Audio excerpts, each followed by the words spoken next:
Men in romantic comedies are all different based on the movie. Some are adventurers, some are tough guys, some are creative types, and some are romantics. And that's like life. Every man is different, and no two men are exactly the same. However, there are three more things every man can learn from romantic comedy men. Let's find out what they are today.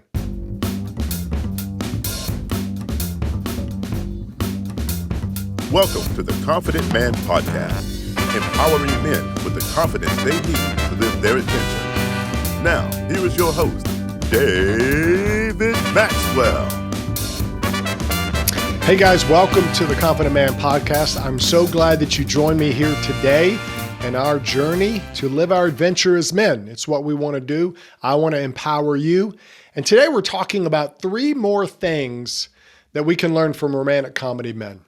Now, recently in the Confident Man private Facebook group, I asked the guys in there, I said, what advice would you give to a guy who is maybe looking for a wife or about to get married, kind of want to take a relationship to the next level? And it was interesting that all the feedback that I got. One guy said, hey, just be himself. Just be you. Don't play a part, play a game, which is kind of good. Another says, be a man of God. Don't focus so much on what you're looking for in a woman, although that is important, but look at it from her perspective. What's she looking for in a godly man? And then be that man. That's a good one. This one was good. You're looking for a life partner, not just a romantic one. I thought that was powerful. And another one said, work on yourself with a therapist before you try to lead someone else. I love that one.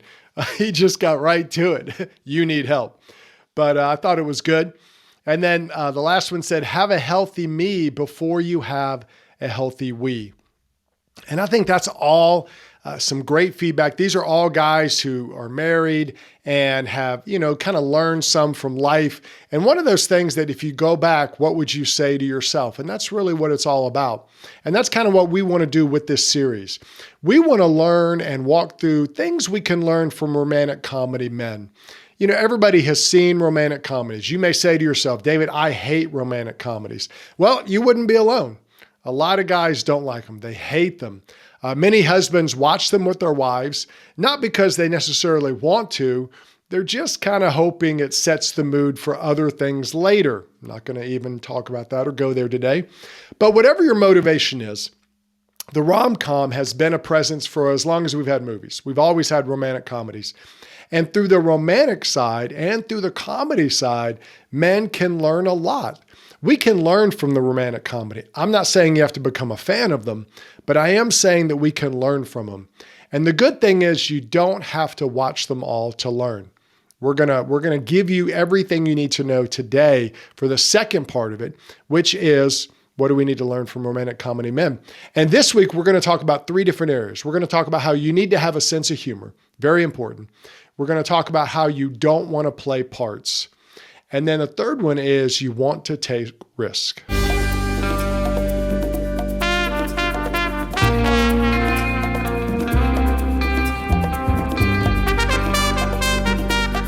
Okay, the first thing we want to talk about is how romantic comedy men have a sense of humor. They really do. That's what rom-com stands for, romantic comedy. Why are they so popular? Why do so many people like them? Well, they are romantic. That's a big part of them, hence the name romantic. But then they're also funny. They're a comedy. And people like to laugh. Humor is a big part of life. And life is really too short not to have a sense of humor. And I think that's something that affects a lot of men today. Men are so busy grinding and being productive and going after it and trying to win the prize that they don't take the time to just laugh. They don't take the time to just enjoy. They say, I don't have time for that. I'm working, I'm grinding. I want to, it's about the grind. It's about pushing. It's about being number one and everything. But you're missing a huge part of life. And you're really missing a part of just who you could be. What's the point of life if you can't take the moments to enjoy them and to really laugh? And the point isn't that you're laughing all the time. It's learning how to relax. People who have a sense of humor know how to relax. And a man who can't laugh a lot of times is a man who can't relax. He wants to stay focused. He wants to stay driven. Nothing wrong with focus and drive. Every man should have them. But if that's all you do all the time, you're going to burn out. Now, some guys are just insecure. They're so insecure they can't even laugh at themselves. They can't take a joke. They're very image conscious. They're always worried about what people think of them, what their image is in front of people. And a lot of times, image conscious men are really self-absorbed. And they miss out on so much of life because all they're worried about is themselves. All they're worried about, what does it mean to me? What is it? What happens to me? What is it about me that works in this situation or not? Now, the reason comedy is a part of the romantic comedy is that women want a man with a sense of humor. They really do, because that means a man knows how to relax and he doesn't take himself so seriously. Now, we want to find that balance. We don't want to be so, relaxed that we don't do anything, but it's that balance. And I think that's what women really want. In fact, one of the top qualities that women want in a man is comedy, that they can laugh, that they have a good sense of humor. Now, again, it's not just laughing and being able to tell jokes, but when you have a sense of humor, it says a lot about you. It shows a lot about your security, about kind of who you are as a man, if you take yourself too seriously, if you're full of pride and ego and things like that. When a man can laugh at life and at himself, he's not just focused on himself. He can think of others. He can serve others. He's someone who's easy to be around, and he's not high need. A man who can't take a joke, a man who doesn't relax and really enjoy life, a lot of times he's a tough guy to be around. He demands perfection from everybody. And that's just something that a lot of women are like, I don't want to be around that, because that's a form of control and manipulation. Some guys are like that. And some guys use humor to actually belittle people. So they don't really have a sense of humor. Humor to them is a weapon. It's a way to kind of put people down and kind of make themselves look better. So when a woman says she wants a man with a sense of humor, she doesn't want someone who does practical jokes on other people and maybe makes fun of them and hurts them. She wants someone who can just relax and laugh. Laughing is good for us. It gives us a break from life. Some guys try to be all romantic, but not funny. It doesn't work that way. Some guys try to be all funny and not romantic. That doesn't work either. You want to be both. You want to really connect with women in everyday life. You should seek to be romantic, and you should seek to have fun. I was married to my wife for 28 years before she passed away, and we had fun together. Having fun with your wife is one of the best things you can do for a healthy marriage. Because here's the deal. Life is going to hit you upside the head. Stuff is going to happen. Things are going to get tough. You're going to go through tough times, whether it be sickness, whether it be financial ups and downs or a job loss. Things are going to happen. And the deal is, when you and your wife can laugh, when you can have fun together, it really helps you in your marriage to get through those tough times. Being romantic is great, but when tough times hit, romance usually isn't the thing that keeps you together. Especially if it's maybe tough times relationally. My wife and I went through some tough times. Went through counseling and I kind of changed as a person. So that was something we both had to adjust to, because I was kind of figuring out who I was within our marriage. So she married a person who acted this way, but then after a few years, I kind of changed. And that's not fair to her. But the thing that helped us get through that was, through all of that, we still were each other's best friends. We had fun together. We wanted to be around each other. Even if maybe sometimes we got frustrated with each other, when it came down to it, some of our favorite things to do, we love to do together. And that's the key. I tell people that fun is kind of like emotional glue in relationships. And now I'm all about a husband and a wife don't have to do the same thing all the time. They don't have to be around each other all the time. That's unhealthy too. But you do want to have some things that's yours. As a couple, you want to have some things that you do together, because those are the things that you hold on to maybe when you're walking through that tough time. Like for my wife and I, we love going to the movies. We love movies. We love watching movies and kind of experiencing them as a family. We take movie watching very seriously, and I still do today. It's when we lost everything in Katrina, which was a hurricane on the Mississippi Gulf Coast in the mid 2000s, we ended up going to see one time as a family Chronicles of Narnia. And that movie did a lot for us. It kind of became a place of healing. We watched it like 5 times that year because we were having to redo the house. We were living in another place. We weren't sure what was going to happen. The stress level was high. And that movie kind of became a fun time for us as a family. It's still one of our favorite movies because of what it meant during that time. It was a fun thing that just kind of gave us a break from real life. So I want to challenge you, bring humor to your relationship. Don't be such a driven guy that you can't just relax and have fun. Because if we're going to learn from romantic comedy men, we're going to learn that we need to have a sense of humor.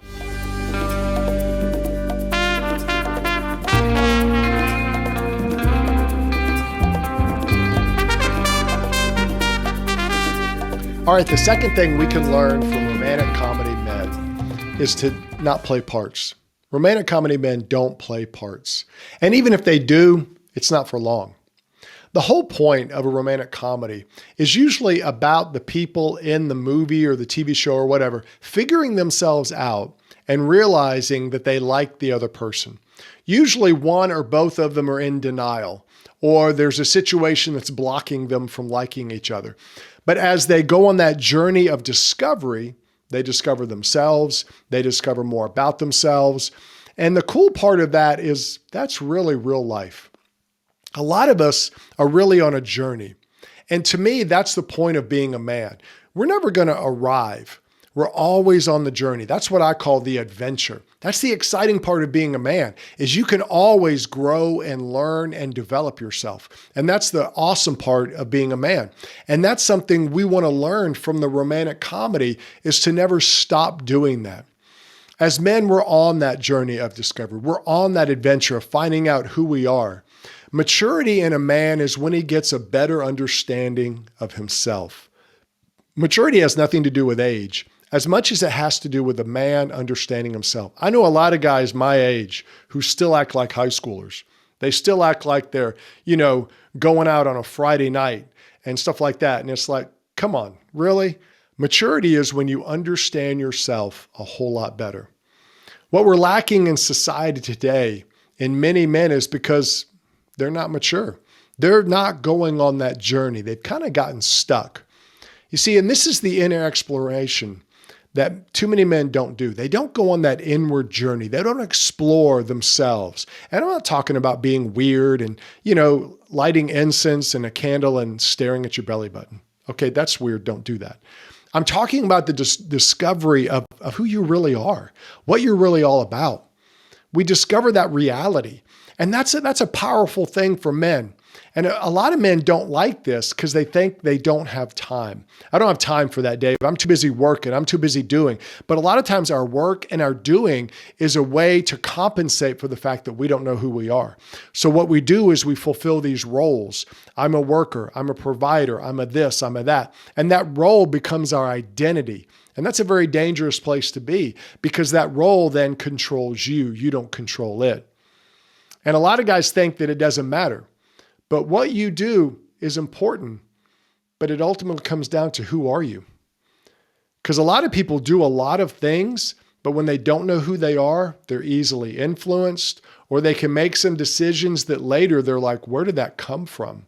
And it came from that insecurity they were living with.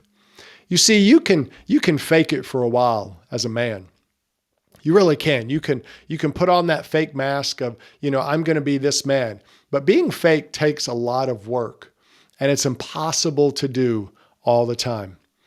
A lot of men have been wearing a mask since they were in elementary school, since they were in middle school, and they don't know how to be authentic. They really don't know who to be. So they start taking on personas. They take on the persona of I'm the athlete, I'm a this, I'm a that, or they take on a persona based on their job. And then what happens is maybe they change jobs. And so they have an identity crisis, or they reach a stage in life where they think everything should be, set for me, but I'm still not happy.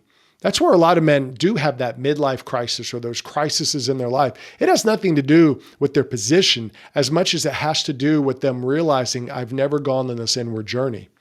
And a lot of times those guys want to go back to the age where they think they should have done it. So you see the guy who's, mid 40s, leaving his family and dating like a 20-year-old.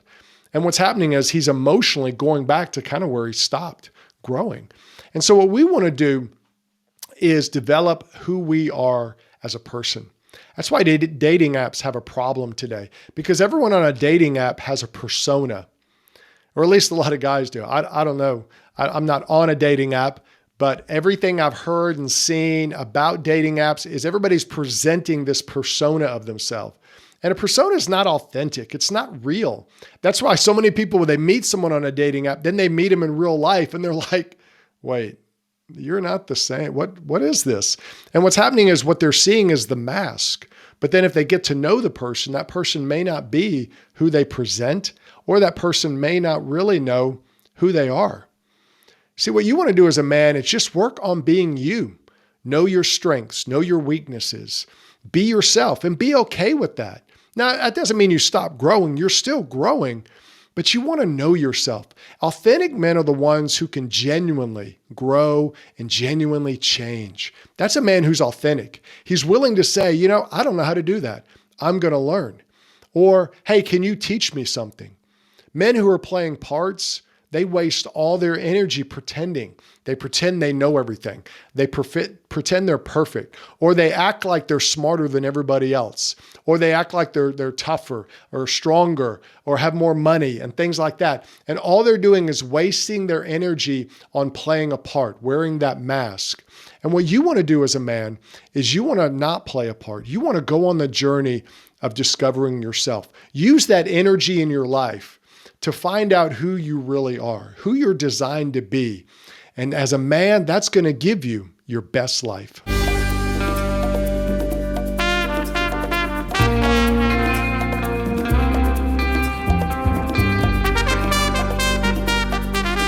All right, the third area we want to talk about, the thing we can learn from romantic comedy men, is that romantic comedy men, they take risk.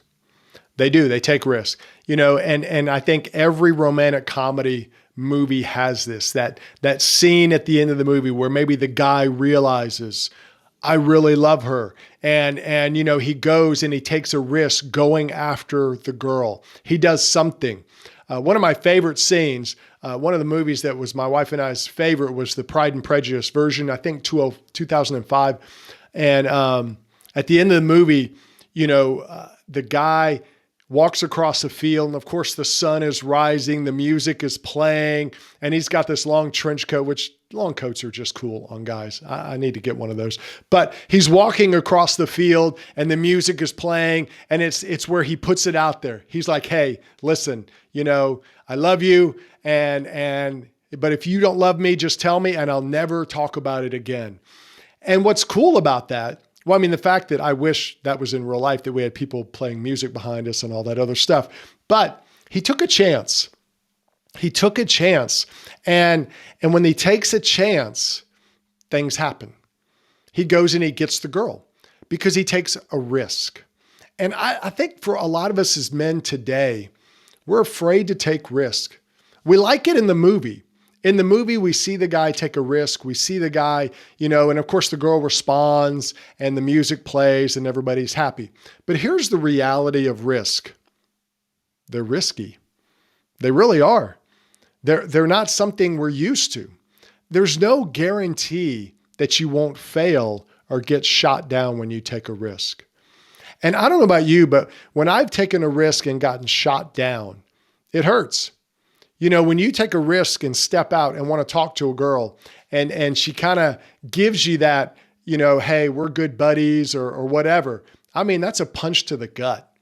And so a lot of guys just back off, that they want to know before they take that risk. It's kind of like middle school. You want to have that note, do you like me? Check yes or no or whatever. And we kind of want to do that with life. That's why I think dating apps are so popular, because it's a way to take a risk without getting so risky. But there's a reality in our life that as men, we need to take risk. We need to take risk. And what we do as men, when we take a risk, we overcome our own fear of failure. And that's why I think taking that risk is important for us. It really is. Now, relationships are just one area, but they're a very important area to us. As men, our relationship with women is very important. And we need to understand that taking that risk is part of our development as men. Now, many women out there want a man to take the risk. Many guys don't, because there's fear of taking the risk. So what happens? It's middle school dance again. Girls are on one side, guys are on the other. And so it's kind of that strange mix where girls sometimes think, well, I guess I'll take the risk. But then guys sometimes don't know what to do with that. Or the girl takes the risk, but she approaches the wrong guy because the right guy for her was too afraid.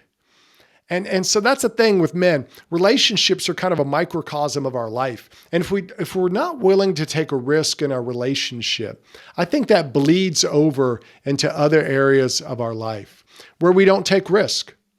And I think as men, taking a risk is something that's part of our nature. And I think it's something we need to do. We don't need to allow the fear of failure to keep us from trying, to keep us from going for it. Now, I'm not saying be stupid. I'm not saying there are times in life where maybe you need to pull back, but there are times in life as men, we need to step out. We need to not be afraid.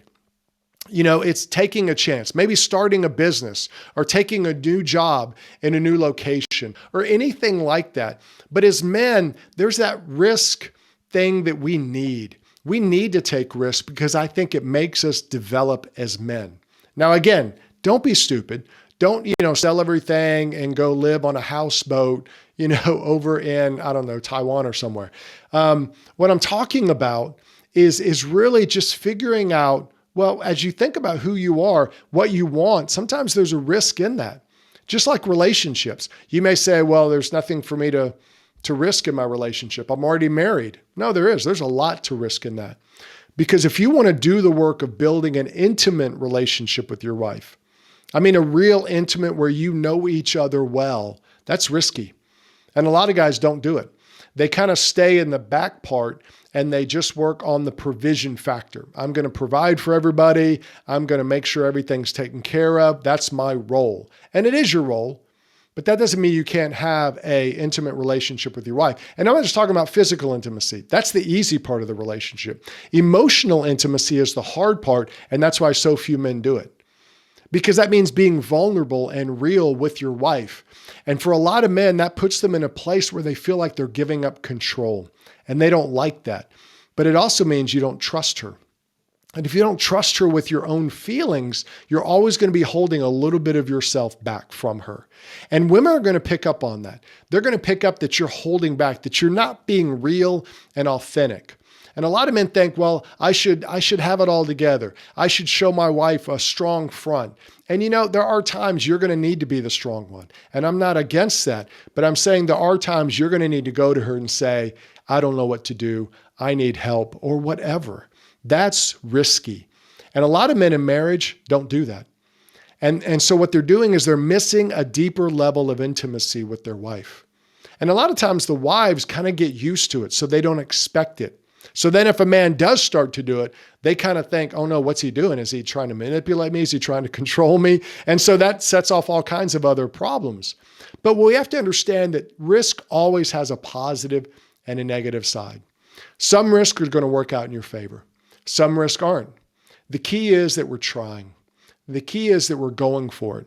We're learning, because that's the part. You take a risk, you learn from it, and what happens? You develop. Your resolve is solidified. You grow wiser. You grow more courage, and you learn what to do and what not to do. Sometimes we risk and we fail, but you know what? We learn from it, because sometimes overcoming failure is the best thing for us. You talk to a lot of businessmen out there, and they'll tell you quickly about the times they failed. They'll tell you about the lessons they learned from their failure. But if they hadn't failed, they wouldn't have been able to succeed. And so I want you to think about that for your life. Don't let the fear of failure keep you from fully developing as a man. You see, risk-taking is part of becoming a whole man. It's not just for the romantic comedy man. It's for all of us. All right, guys, closing out the show today, I just want to say that you can be a better man. And it doesn't mean you have to have your own romantic comedy movie. What it means is you learn from the romantic comedies. You can learn some things from that, and you can implement those things into your life, even if you never watch a romantic comedy. I'm not saying you have to watch a romantic comedy, but it wouldn't hurt you if your wife likes them. It could be a positive thing for y'all's relationship in a lot of ways. But what you want to learn from the guys in romantic comedies is to have a sense of humor. Have a sense of humor. Don't take yourself too seriously. Don't take life so seriously. Be able to laugh. Be able to have some fun with your family. It kind of relaxes everybody. And it helps you kind of walk in humility, which is not a bad thing for us as men, because we can model that for our children, for our friends, for our coworkers. You want to have a sense of humor. Also, you don't want to play a part. Don't put on a mask and wear it all the time. Be yourself. Find out who you really are. You say, David, I don't know who I am. I don't know what I'm doing. Well, that's where you get some help. You find some coaching. You get some counseling. You do whatever you need to do to find that real, authentic you. Now, I'm not saying you chuck everything and run away, because that's just running away. That's being childish. You can do this journey even in the midst of all the roles that you may be fulfilling right now. You may have children, you may have a wife, you may have a high pressure job, and all the things that come along with it. But even in that process, you can go on the inward journey and discover who you really are and discover a lot more about yourself.